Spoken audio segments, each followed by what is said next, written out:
Alors si tu te positionnais devant une glace et que tu te posais cette question, depuis que j'ai donné ma vie à Jésus, est-ce que j'ai changé? Sur une échelle de 1 à 10, ça serait quoi le chiffre, la note que tu vas t'attribuer? Est-ce que les gens qui t'entourent, quand ils te croisent et que ça fait longtemps qu'ils ne t'ont pas vu, te disent que tu as changé ou que tu n'as pas changé? C'est des questions qui sont importantes que je te pose. Pourquoi? Parce qu'on va parler de faire le ménage à l'intérieur, de revêtir l'homme nouveau.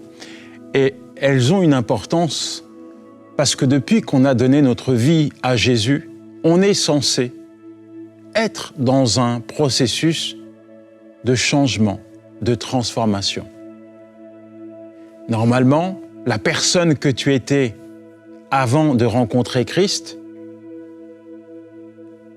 elle est obsolète, elle a complètement disparu. Mais tu conviendras que finalement, cette vieille personne, avec ses vieilles habitudes corrompues, ses idées tordues, obsolètes, parfois elle est encore là. Tu as du mal parfois à te dire que tant que je serai sur la terre, je vais devoir composer avec cette vieille nature. Et que finalement, si je veux plaire à Dieu, il va falloir que je laisse l'Esprit de Dieu dompter ma vieille nature avec ses vieilles habitudes, sa vieille manière d'agir, de réagir, de se comporter. Cette vieille nature ne veut pas changer. Elle est rebelle, réfractaire, insoumise. Elle ne veut pas se soumettre à la volonté de Dieu. Elle ne le peut même pas, la Bible nous le dit. Par contre, celui qui marche, revêtu, saisi, imprégné, transformé, baptisé du Saint-Esprit, alors sa vie change du tout au tout. Et c'est une nouvelle créature. Les choses anciennes sont passées, voici, toutes choses sont devenues nouvelles. Quand tu te regardes dans la glace, est-ce que tu as vécu, c'est la question que je t'ai posée, cette transformation? Ou y a-t-il encore des choses qui te laissent croire que finalement, rien n'a changé? Que les vieilles habitudes d'hier sont encore d'actualité? Est-ce que tu as laissé le Saint-Esprit faire le ménage, opérer cette œuvre de transformation, de révolution intérieure? Ou est-ce que tu es comme bloqué, paralysé? Il y a quelque chose qui t'empêche de changer. Si tu me croises dans la rue et que ça fait longtemps que je ne t'ai pas vu, il y a quelque chose qu'il ne faut pas me dire. C'est « Yanis, tu n'as pas changé ». Parce que si tu me dis ça, ça veut dire que finalement, ce n'est pas Dieu qui a échoué, mais c'est moi qui ai échoué. C'est moi qui me suis rebellé contre les changements que Dieu voulait opérer dans ma vie. Parce que la vérité, elle est là. Ce n'est pas Dieu qui ne souhaite pas ta transformation, mais c'est souvent toi qui empêches les mains de Dieu de te transformer. Alors on en parle et on va voir que finalement, le processus de changement que Dieu veut opérer dans notre vie nécessite quand même quelques habitudes, quelques nouvelles attitudes, nécessite de notre part une volonté, un désir, celui de changer, de nous laisser transformer par lui. Oh, certainement, tu as été à l'église et tu as dit au Seigneur, « Seigneur, change-moi, façonne-moi. » Et dans les faits, souvent, la réalité nous saute aux yeux. Quand Dieu veut opérer un changement, une transformation, nous sommes comme bloqués, opposés à ce changement. Pourtant, il n'y a rien de plus bénéfique que de voir Dieu nous transformer. Il n'y a rien de plus beau que de voir une personne qui a été métamorphosée par Dieu. Toute ta vie passée, tu as accumulé des choses. Tu en accumules encore aujourd'hui dans le présent et demain, tu vas en accumuler d'autres. Les choses de ce monde, le monde, malheureusement, il gît sous la puissance du malin. que ce soit des débris qui encombrent ton cœur, tes pensées, que ce soit des choses qui ont fait partie de ton passé. Il y a plein de choses là, il y a plein de bagages émotionnels, il y a plein de choses qui sont contraires à ce que Dieu souhaite, veut voir dans ta vie se manifester, qui sont encore là, qui tapissent dans le cœur de la vieille nature. Et il faut impérativement que tu te dépouilles. Éphésiens 4, versets 22 à 23. « Dépouillez-vous du vieil homme qui se corrompt par les convoitises trompeuses. » Et il dit, je vous encourage, c'est Paul qui parle, à être renouvelé par l'esprit de votre intelligence.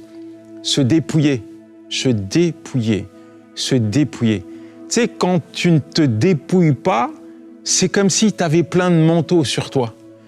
Il y a tellement de manteaux qui sont susceptibles de nous corrompre. Il y a tellement de choses qui sont là sous nos yeux et qui sont susceptibles de nous tromper. Et il faut impérativement que nous soyons dans un processus constant où on se dépouille, où on voit le Saint-Esprit opérer ce dépouillement et nous revêtir de son fruit, nous revêtir de la justice, de la sainteté de Dieu. Il faut impérativement laisser le Saint-Esprit nous dépouiller. Sans quoi, tu deviens un antiquaire. C'est-à-dire, je ne sais pas si tu as déjà été dans un magasin d'antiquités, on stocke tous les objets qui datent de l'histoire. C'est des antiquaires. Et il y a des antiquaires dans les rues, dans des boutiques, qui mettent des objets soi-disant précieux avec de la valeur, des tableaux qui ont été peints par des artistes et qui valent des millions, mais il y a également des antiquaires spirituels. Ce sont des personnes qui finalement marchent avec Dieu, mais n'ont pas laissé le Saint-Esprit opérer une transformation. En réalité, ils ont l'apparence d'être bien, mais c'est le vieil homme, les vieilles habitudes trompeuses, corrompues, qui dominent encore leur cœur. Et ça ne doit pas se passer comme ça. Voilà pourquoi il faut accepter ce processus de changement. Avant de s'attaquer à l'apparence, Dieu travaille. Je dis que Dieu travaille, Dieu change, Dieu transforme ton cœur. L'homme est ce qu'il pense. Et quand tu te regardes dans la glace et que tu te vois, il y a forcément des pensées qui viennent. Quelles sont ces pensées? Est-ce que tu vois le changement? Est-ce que tu peux te regarder dans la glace et te dire, il l'a fait? Il l'a fait. Ou est-ce qu'il y a encore des choses qui font la guerre à l'intérieur? Est-ce qu'il y a encore des vieilles habitudes qui sont susceptibles de t'amener au plus bas? Laisse-toi faire par Dieu. Laisse le Saint-Esprit maintenant te parler, opérer ce changement. Laisse le Saint-Esprit te dépouiller de ta vieille nature. Quand on dit dépouiller de la vieille nature, tu sais, il y a des choses... je te donne mon manteau, je te donne ma chemise, mais je ne vais pas te donner mon t-shirt. Parce que mon t-shirt, il a de la valeur à mes yeux. Tu as mon manteau, tu as ma chemise, mais mon t-shirt, il m'appartient. Tu sais, ce t-shirt-là, c'est mon oncle qui me l'a offert. Ce t-shirt-là, c'est un ami d'enfance qui me l'a offert. En fait, ce t-shirt, c'est quoi? C'est une vieille habitude. Une vieille habitude, c'est à toi. Ça t'appartient. Tu ne veux pas t'en défaire. Tu ne veux pas l'abandonner. Tu ne veux pas la mettre à la poubelle. Tu ne veux pas laisser le Saint-Esprit l'ôter. Cette vieille habitude, c'est quoi? Est-ce qu'il y a un nom sur cette vieille habitude? Est-ce qu'il y a un nom sur ce t-shirt? Est-ce qu'il porte un logo? Un logo. Tu vois, il y a des t-shirts Adidas, Nike. Je ne fais pas la publicité. Mais quel est le nom sur ce t-shirt qui est là, qui t'appartient? Je ne connais pas ce t-shirt. Toi, tu le connais. Dieu le connaît. Et la première chose qu'il faut faire, si tu veux te dépouiller de ce t-shirt, c'est de le reconnaître. Dire au Seigneur, « Seigneur, Voilà cette vieille habitude. Voilà, Seigneur, cette vieille habitude. J'ai peut-être pas la force de m'en débarrasser parce que cette vieille habitude, elle me colle à la peau. Ça fait des années que je m'y suis habitué. Mais je crois, Seigneur, que tu es capable de m'en débarrasser. Il faut la reconnaître. Et quand tu la reconnais, tu passes par la deuxième phase. C'est la repentance. On parle de ménage, on parle de changement, on parle de revêtement de la nouvelle nature. On parle de dépouillement, parfois, qui représente quelque chose. On parle de reconnaître son état, sa vie devant Dieu, et de passer par ce processus qui est tellement important, qui est la repentance. 1 Jean 1, verset 9. « Si nous confessons nos péchés, il est fidèle et juste pour nous les pardonner et pour nous purifier de toute iniquité. » Sur les genoux. J'ai péché. Je pense à David qui dira « J'ai péché, j'ai péché. » Je pense à cet homme qui se frappe la poitrine devant Jésus. « Je ne suis qu'un pécheur. Je ne suis qu'un pécheur. » Et je me revois, moi, me frappant également la poitrine, convaincu de péché, mais convaincu également de l'amour de Dieu. Ouais, Seigneur, j'ai eu des mauvaises habitudes. C'est l'heure pour moi de faire le bilan. C'est l'heure pour moi de me laisser faire par toi. C'est l'heure pour moi de reconnaître mon péché, d'abandonner mon péché et de me tourner vers toi. Seigneur, j'ai péché. J'ai péché. J'ai péché. Tu n'ignores pas ma vie, Seigneur. Tu n'ignores pas ce manteau corrompu que je porte, Seigneur. J'en ai pas la force parce qu'on me l'a donné, c'est mon héritage, Seigneur. C'est mon père qui me l'a transmis, c'est ma mère qui me l'a transmis, c'est mes amis qui me l'ont transmis. J'ai pas la force de m'en dévêtir. Mais toi, Seigneur, tu peux l'ôter, tu peux l'enlever et tu peux me donner ta justice. Tu peux me revêtir de ta sainteté. Je veux te demander pardon, Seigneur. Je te pose une autre question. Pourquoi tu ne le fais pas? Pourquoi tu ne le fais pas? Est-ce que tu fais partie de ces personnes qui vont à l'église, qui déposent ce manteau corrompu au vestiaire, qui rentrent, qui adorent, qui louent Dieu, et qui, quand ils sortent, après avoir adoré Dieu, après avoir publié des louanges au Seigneur, reprennent ce manteau? Est-ce que tu es en train de jouer au yo-yo spirituel? Ou est-ce que là, maintenant, tu es convaincu que cette vieille habitude-là, il faut l'abandonner? Est-ce que tu es convaincu que, au travers de la repentance, tu vas expérimenter le pardon de Dieu? Est-ce que tu es convaincu que là où le péché abonde, la grâce de Dieu, elle surabonde? Si tu es convaincu de cela, mets-toi sur les genoux, demande pardon à Dieu. Dis-lui, Seigneur, j'ai péché. Reconnais, avoue, délaisse, abandonne ton péché. Et laisse Dieu te relever.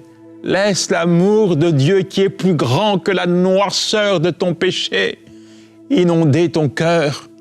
Laisse Dieu te revêtir de sa justice. Laisse l'amour de Dieu t'envahir. Laisse l'amour de Dieu générer une haine contre le péché.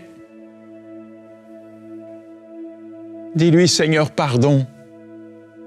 Dis-lui maintenant, Seigneur, pardon. Pardon, Seigneur, d'avoir marché avec ce manteau. Pardon, Seigneur, d'avoir revêtu ce manteau.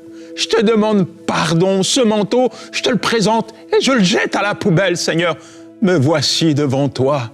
Je crois que tu prends mon péché, que tu le jettes à la mer, Seigneur, et que tu ne t'en souviens plus. Seigneur, me voici devant toi, Seigneur.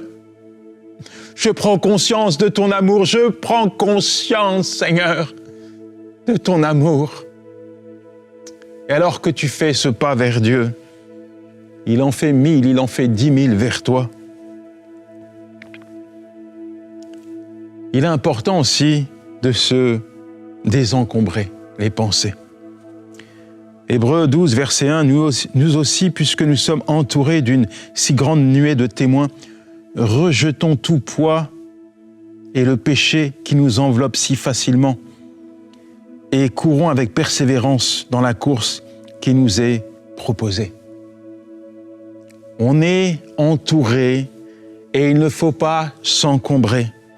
Il faut toujours faire de la place pour la paix, la justice. Il faut que nous soyons saturés de la présence de Dieu. Vous êtes le temple du Saint-Esprit. Nous ne sommes pas une habitation ténébreuse. Nous sommes la résidence principale du Saint-Esprit. Et il faut impérativement que nous puissions être en capacité de rejeter tout ce qui fait la guerre à l'âme, tout ce qui est susceptible d'altérer notre marche, de freiner notre course, notre élan, notre engagement, notre décision de servir Dieu. Il ne faut absolument pas abandonner cette course, parce que cette course, c'est la course de ta vie. Cette course, c'est la course dans laquelle Dieu t'a engagé. Et malgré tout ce qui se passe autour de toi, n'abandonne pas cette course. Tu es un soldat de Dieu et non un déserteur. Et un soldat veut plaire à celui qui l'a enrôlé. On ne doit pas te retrouver sur le terrain de la désertion. Je ne sais pas si on dit ça d'ailleurs, mais en tout cas, tu ne dois pas déserter. Quand tu es engagé, quand tu as compris que la vie finalement est un combat que tu livres pour la cause de l'Évangile, tu as compris que ta place, c'est dans le camp de Dieu et pas dans le camp de l'adversaire. Et alors, tu ne permets à rien ni à personne d'encombrer ton cœur ou de te corrompre. Il est important, mon ami, que tu fasses une mise au point. Où tu en es? Y a-t-il des choses là? Tu dois les rejeter, tu dois les abandonner. Y a-t-il des relations qui t'empêchent de poursuivre, de combattre le bon combat de la foi? Et puis mon autre point, c'est la purification. La purification. Psaume 51, verset 10. « Ô Dieu, crée en moi un cœur pur, renouvelle en moi un esprit bien disposé. » Nous sommes appelés chaque jour à nous purifier. Au travers de la parole de Dieu, Dieu nous montre ce qui ne va pas. Est-ce qu'il y a encore des choses qui ne vont pas? On prend l'image d'une maison. Moi, tu m'invites chez toi, forcément, ton salon, il est rangé. Mais souvent, les encombrements, c'est dans des lieux cachés. Dans la chambre, dans le débarras, là où personne ne voit, où personne ne met les pieds, sauf toi. Y a-t-il des zones cachées? Je dis qu'il faut sanctifier ton cœur. Y a-t-il des choses là dans ton cœur qui tapissent encore? Il faut laisser la parole de Dieu sanctifier ton cœur. Il faut laisser l'Esprit de Dieu sanctifier ton cœur. Rien de ce qui n'appartient pas à Dieu doit dominer ton cœur et tes pensées. Auparavant, quand je faisais quelque chose de mal, mon premier réflexe était d'aller prendre une douche. Je ne sais pas pourquoi, mais dès que j'avais fait quelque chose de mal, l'après-midi même, je rentrais chez moi, ou j'allais dans une chambre d'hôtel, je prenais une douche. Je prenais du savon, je me frottais encore et encore, comme pour enlever, comme quelque chose. Je me sentais souillé par le péché. J'avais péché, je faisais du mal à la société, je faisais du mal à mon prochain. Et je croyais que en prenant une douche, j'allais me sanctifier, j'allais me purifier, mais il n'en était rien. L'eau, le shampoing, le savon ne pouvaient pas me purifier. Seul le Saint-Esprit était capable d'opérer cette purification. Un cœur pur. J'avais le cœur qui était corrompu. Il me fallait un cœur purifié par le Saint-Esprit. Et tu vois, c'est la même chose aujourd'hui finalement. quand tu marches avec Dieu et que tu n'es pas en capacité de laisser le Saint-Esprit renouveler ton être intérieur, quand il y a encore des zones qui sont tapissées par le péché, parfois ton premier réflexe, c'est de te dédouaner, de te déculpabiliser en faisant des bonnes œuvres. C'est bien si tu fais des bonnes œuvres, mais c'est pas mieux que la repentance. C'est bien si tu fais des bonnes œuvres, mais tes bonnes œuvres n'effacent pas ton péché. Seul Dieu pardonne ton péché. Seul le sang de Christ purifie ton péché. Et tu dois passer par la repentance. Alors je sais, peut-être que tu n'es pas venu dans cette émission pour entendre ce type de message. Et il est vrai que si tu veux vider une église, comme un vieux pasteur le disait, prêche la consécration. Ouais, je te prêche la consécration parce que c'est une nécessité, parce que c'est un devoir pour toi et pour moi de comprendre que chaque jour, on doit se positionner. Chaque jour, on est appelé à se tenir devant Dieu et à laisser le Saint-Esprit nous montrer où nous en sommes dans notre consécration, dans notre marche. Parce que finalement, c'est facile de tromper l'homme, mais tu ne peux pas tromper Dieu. Il te connaît et il voit les secrets de ton cœur. Alors peut-être que ce n'est pas des péchés grossiers, mais ce sont des péchés qui sont quand même cachés là, à l'intérieur. Où t'en es?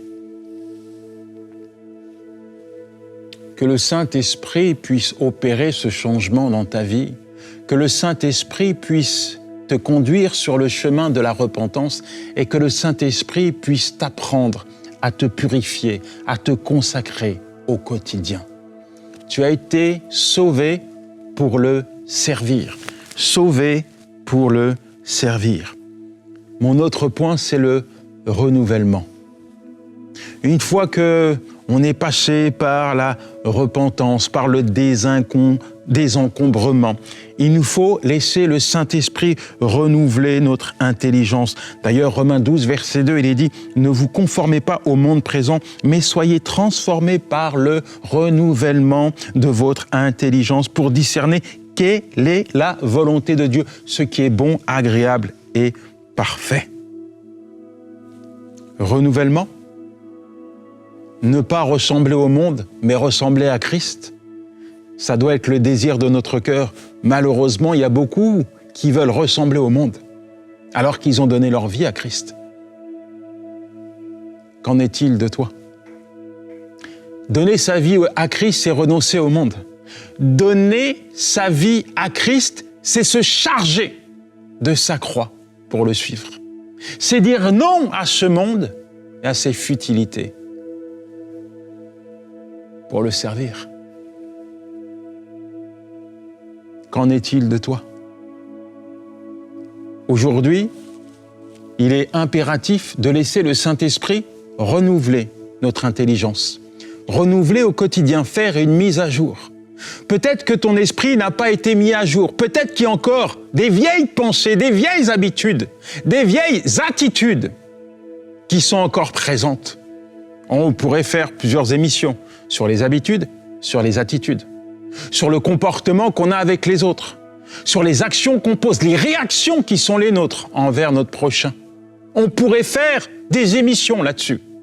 Mais j'aimerais te dire là, il faut quand même comprendre qu'il serait peut-être temps de faire une mise à jour. J'ai formaté mon ordinateur il y a une semaine. Pourquoi? Parce qu'il tournait au ralenti. Il y avait des virus. Tu avais beau appuyer, tu ouvres une fenêtre, ça prend 5 minutes. Tu en ouvres une autre, c'est encore 5 minutes. J'ai dit à mon fils, formate-moi cet ordinateur. Il m'a dit, non, mais formate. Il y a des virus dans le disque dur, il faut impérativement le formater. Et après l'avoir formaté, une fois que l'ordinateur était remis à zéro, j'ai fait une mise à jour pour qu'il puisse être en capacité d'absorber tous les logiciels que j'allais lui mettre. Pour être en capacité d'absorber la parole de Dieu, de vivre la parole de Dieu, la première chose, c'est la mise à jour. Que le Saint-Esprit vienne faire une mise à jour. La mise à jour que le Saint-Esprit veut opérer dans ta vie. C'est pas une mise à jour qui dure pour un jour, mais pour toujours, pour l'éternité. Comprends, réalise à présent que le Saint-Esprit veut faire une mise à jour et qu'une fois qu'il aura opéré cette mise à jour, il va te mettre à jour de manière quotidienne. Afin que, au sein de ce monde, alors que tu es confronté, parce que le monde ne va pas changer, à plusieurs formes de tentation, à la corruption ambiante, alors que tu es confronté aux ténèbres, le Saint-Esprit renouvellera constamment ton intelligence afin que tu puisses être à jour, afin que la parole de Dieu puisse te garder, te préserver, mon ami. C'est tellement vrai, tellement important de comprendre que ta nouvelle mise à jour, c'est pas la mise à jour de ta vieille nature, c'est la mise à jour divine que Dieu a préparée pour la nouvelle créature que tu es en Christ. Je suis en Christ, tu es en Christ, et tu es donc de ce fait une nouvelle créature, avec une autre manière de penser, de vivre, de te comporter, une autre manière d'aborder, de voir les choses, une autre manière d'être, parce que tu es un enfant de Dieu. On va prier. Seigneur, merci pour ton enfant. Saint-Esprit, descends dans son cœur. Envahis ses pensées. Viens faire ta mise à jour. Qu'il puisse comprendre qui il est. Saint-Esprit, viens lui donner ton fruit. Qu'il puisse être ce que tu veux qu'il soit. Saint-Esprit, tu es celui qui change nos pensées. Tu es celui qui nettoie nos pensées. Tu es celui qui nous permet de vivre en conformité avec la parole du Père. Alors opère cette mise à jour. Opère quelque chose qui va être bénéfique pour ton enfant. Merci Saint-Esprit, parce qu'au travers de tout ce qui a été dit, tu lui as montré où il était. Et maintenant tu viens, Seigneur, tu enlèves, tu extirpes toute forme de virus dans ses pensées, dans son cœur. Tu permets qu'il puisse vivre une vie à l'image de son Seigneur. Oui, Seigneur Jésus, nous voulons te ressembler, nous voulons te suivre. Et nous savons que pour te suivre, il nous faut renoncer à nous-mêmes. Et nous savons également qu'alors que nous te disons, Seigneur, que nous voulons te suivre, tu vas nous donner la force et la capacité d'accomplir ta volonté dans chaque domaine de notre vie. Amen, amen et amen. Voilà, mon ami. Je pense que Dieu t'a parlé. Garde précieusement ces paroles, garde ton cœur et laisse le Saint-Esprit renouveler constamment ton intelligence. Et ça sera l'assurance pour toi de vivre une vie en conformité avec la parole de Dieu. Que Dieu te bénisse. Ciao, c'était Yanis Gauthier.